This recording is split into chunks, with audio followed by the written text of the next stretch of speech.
Hello, I'm Rita Tita Gita Mayor. Thank you so much for subscribing this channel. Please don't forget to like, comment, share, subscribe, and click the notification bell so that you will be notified whenever I will upload a new video. In this channel, you will receive Wisdom for Living. We are now on day 295. The Treasure of Potential. When we say treasure, napakahalaga. At ang ating text ay makikita sa 2 Timothy chapter 1 verse 14. Guard the good deposit that was entrusted to you. Guard it with the help of the Holy Spirit who lives in us.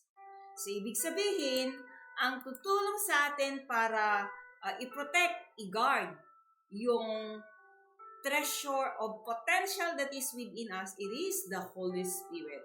So, napakahalaga na maintindihan natin kung ano yung trabaho, ano yung tulong ng banal na Espiritu sa ating buhay. Hindi lang pagka Sunday na nag-speak in tongues ka or nagagulong-gulong or iba o umiiyak ka, masarap pakiramdam mo. That's not the work of the Holy Spirit, but the work of the Holy Spirit is to help us also to protect the potential that God has given us. So, yun yung sinabi na i-protect natin yung in-interest, pinagkatiwala sa atin na mga potentials or potential para matupad yung ating layunin sa buhay. So, bawat isa ay pinangako ni God yun, yung banal na Espiritu. He'll be the one to help us. At ang sabi rito sa slide na to, in essence, God's wisdom, power, and spirit are the treasure we must safeguard. They are deposit of Himself in us so that we can act and function like Him, sharing in His work. Together, they are our potential, the source of our dreams and visions. We must remember, however, that having this deposit of God does not mean that we will keep it. So, ibig sabihin, God's wisdom, power, they are our potentials na dapat nating i-protect. Gamitin natin ito ayon sa layunin ng ating tagapaglikha. Huwag natin ito gamitin sa ating gusto o kagustuhan ng iba, kundi gamitin natin ayon sa layunin ng ating tagapaglikha. Sabi niya, yung God's wisdom, power, and spirit are the treasure na kung saan dapat nating i-protect.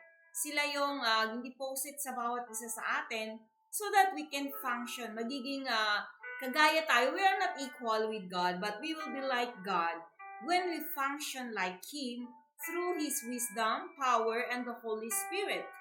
At together, we will share this potential. Hindi lang yung potential o yung God's wisdom, power, and spirit, itago natin, kundi ating i-share. So, ibig sabihin, they are considered as they are our potential at maliban dyan, mayroon pang dreams, vision na binigay si God.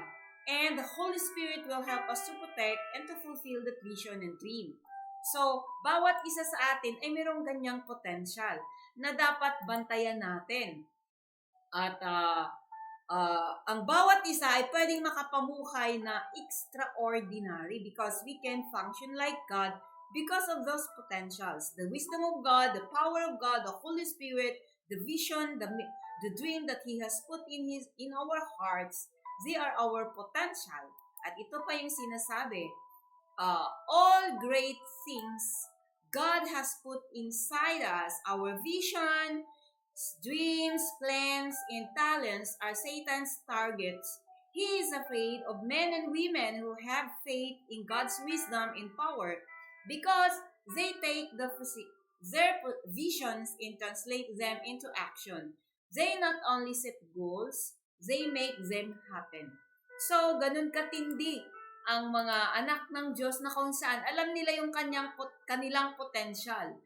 So, ibig sabihin lahat kumpleto, all the great things na nilagay ni God sa atin, yung vision natin, yung dreams na kung saan sinasabi sa Bible na no eye has seen, no ear has heard, no mind has conceived what God has in store for us. So ano yun? Those are the vision, the dreams, the plans, talents na Satan's target. At takot siya sa mga babae at lalaki na kung saan ay nananampalataya na binigyan sila ni God ng wisdom, ng power. Kasi alam niya na itong mga powerful men and women of God na kung saan naniniwala kay God, ay isa sa katuparan nila yung vision, yung dream na binigay ng tagapaglikha sa kanila. So kagaya itong ginagawa ko, I'm fulfilling the vision, the dream God has given and put in my heart. And He has given me the ability, He has given me the talents, He has given me the gift to do it. So ganun ka din. Binigyan ka niya ng talent, binigyan ka niya ng wisdom, at nilagay niya sa puso mo yung dreams, yung vision, para tuparin at mag-function like Him, to function like our God. So, hindi ka lang naglagay ng goals mo. Ginagawa mo ito para maisakatuparan. So, takot na takot ang demons sa iyo or Satan dahil sa iyong tapang at pananampalataya dahil isasagawa mo talaga. At ang sabi rito, the deceiver fears the treasure we possess. His destructive tactics and deceptive influences come into our lives to nullify and entrap all God has given to us. He isn't going to let us fulfill our potential without encountering resistance from Him. Indeed, his attack is so severe that Paul advised Timothy to seek the help of the Holy Spirit to meet and overcome it. So, dahil sa takot niya, ni Satan, matindi. Kaya sabi niya, matindi yung kanyang gagawin. But thank God, the Holy Spirit is there. That's why si Pablo ay sinabihan niya si Timothy na, you need the Holy Spirit. You need to tap in Him. Because He will be the one to help you para hindi ka manilang, hindi i-manulify, hindi ka niya itrap. At hindi ka niya maatakin ng matindi na maapektuhan ka dahil ang banal na Espiritu, sabi niya, you seek to, the help of the Holy Spirit. So, pero ang pangako ni Jesus, in all things, we have been victorious. In all these things, we are more than conquerors in Christ Jesus. And the one living in us is more powerful. And who is that? It is the Holy Spirit. And He is our treasure. So, let us always ask the help and trust the Holy Spirit to help us to overcome the enemy, which is the whole Satan. So kailangan natin na i-seek and trust. At sabi ni Pablo, kumbaga ina-admonish niya si Timothy, ang sabi niya na huwag kang matakot. So have no fear, God has given us everything we need to safeguard our hidden wealth from the schemes and deceit of the evil one. We must be careful, however, not to rely on weapons of human strength and wisdom. We cannot whip the enemy by ourselves.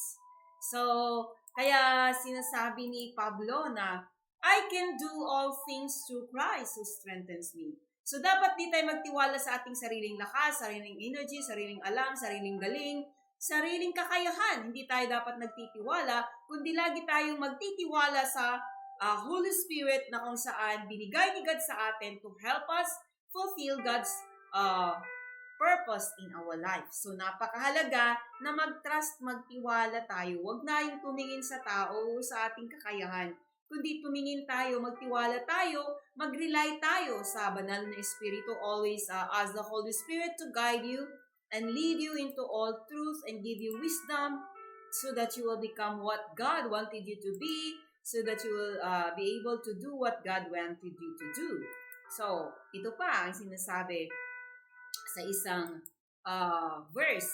For the foolishness of God is wiser than man's wisdom, and the weakness of God is stronger than man's strength. 1 Corinthians 1:25. In another verse, it says, only as we are strong in the Lord and in His mighty power, Ephesians 6:10, can we withstand Satan's onslaught against us. The Holy Spirit sent by Jesus, when we receive Him as Savior, is our helper. So, napakahalaga na tayo ay magtiwala sa lakas ng ating Panginoong Yesus. Kaya sinasabi ni Pablo, I can do all things through Christ. Hindi niya lang sinabi, I can do all things. Kaya ko to. Kaya ko to. Kaya natin to. Lagi natin sinasabi yon. Sabi mo, kaya natin to because of Jesus Christ. Kaya natin to because we trust in the Holy Spirit. Kaya natin to because we rely on the Holy Spirit. For example, exam mo, tapos nag-study ka. Of course, when you say, I trust in the Holy Spirit, di ko na kailangan mag-study. Iba naman yon. You have to do your part. You have to do your responsibility. Kailangan ay gawin natin. When we say we rely, we ask the Holy Spirit to help us, to guide us, we trust in Him. Lagi mong sasabihin, lagi mong i-recognize, Holy Spirit, I need you. Holy Spirit, I trust in you. Holy Spirit, I rely on you. Holy Spirit, give me wisdom. So yun lagi, yung prayer natin everyday, Holy Spirit, guide me this day. Let your will be done, Lord. Let your will be done. Let your will be done, Lord. So the Holy Spirit will help you. Kaya mag-rely tayo sa banal na Espiritu, hindi sa ating sariling lakas. Para siya ang tutulong sa bawat isa sa atin. At itong aking tanong, who will help us? Who will help us to withstand Satan's onslaught against us? So who will help us? Hindi ko nilagay yung help. And then, what are we going to do to withstand him? So, anong ating gagawin para malabanan natin ang si Satan? Because he's the one who will attack us and fight. Because he knows that once we discover and we tap into the Holy Spirit, wala na siyang magagawa sa atin. So, continue to trust in Him. So, anong gagawin mo? Who will help us to withstand Satan's onslaught against us? So if you have the answer, just leave a comment below. What are we going to do to withstand him? So anong gagawin natin para hindi tayo maapektuhan sa mga atake ng demonyo sa buhay natin at para hindi natin magawa yung pinapagawa ni God sa atin is to fulfill His purpose in our life. So therefore, if you have the answer, please don't forget to leave your comment below. Okay, so that's for all in this video. Thanks for watching. God bless.